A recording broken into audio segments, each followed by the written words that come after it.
We're in the old graveyard in Monkstown, Carrickbrennan Road, a very historic place.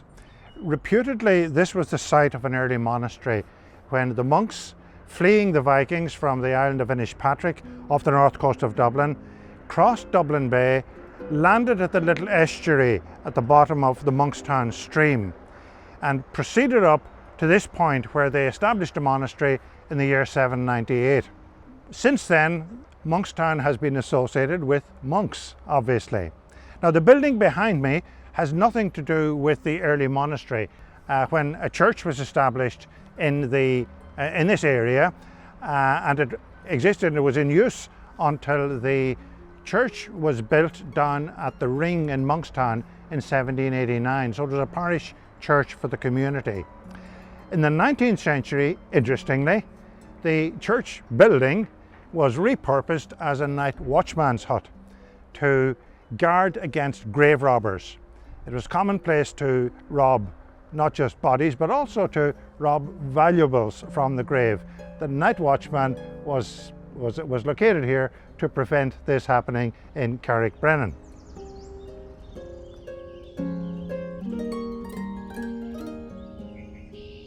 Charles Halliday lived here where Monkstown CBC College, Christian Brothers College Monkstown, now stands. Halliday was remarkable in two particular ways. He was a remarkable scholar and collected an enormous amount of information and documentation, manuscripts on Irish history.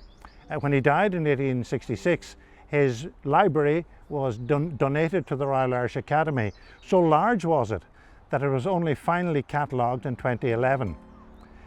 Halliday was also a humanitarian and a very determined advocate for the poor of the area. He campaigned to improve housing, sanitation, water supply to the poor people of Dún Laoghaire. It should be, well, it's often overlooked that while many of the residents here were prosperous, behind the houses in Dún Laoghaire were frequently found areas where 8 or 10 families might have lived in a single yard. Halliday was a very determined campaigner on behalf of the poor and published articles at the time as well.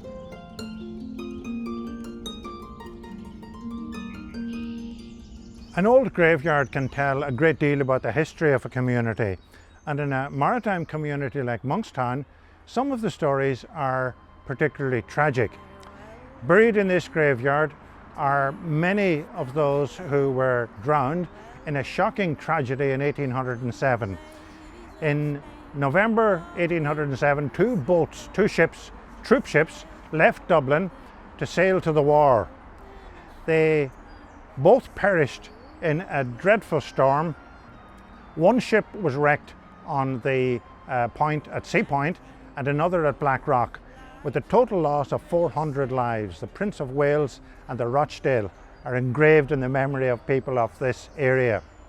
That tragedy in 1807 was what prompted the campaign to construct a harbour, a safe harbour at Dún Laoghaire. Dublin Bay at the time was notorious for the danger of its sandbanks, and hundreds of ships were lost over the centuries. This harbour at Dún Laoghaire, or as it became known, Kingstown, was a safe harbour where ships could shelter out when a storm occurred before entering Dublin at high tide when this storm had abated. Here beside me is a memorial to another tragedy that occurred in Dún Laoghaire. In 1861, two ships were being wrecked off the east wall, the east pier in Dún Laoghaire. Captain John McNeill Boyd of the Ajax, with 6 of his men, went to help rescue the trapped sailors as the boats were being wrecked on the shore. They tried to form a human chain to bring the men ashore, but a sudden massive wave swept them away. 7 of the men who were attempting the rescue were themselves drowned. And this memorial commemorates them. The broken mast, very evocative, and on the east pier, about 2/3 way down, you'll notice another monument called the Boyd Memorial, appropriately, which also commemorates the event at the point where the tragedy occurred.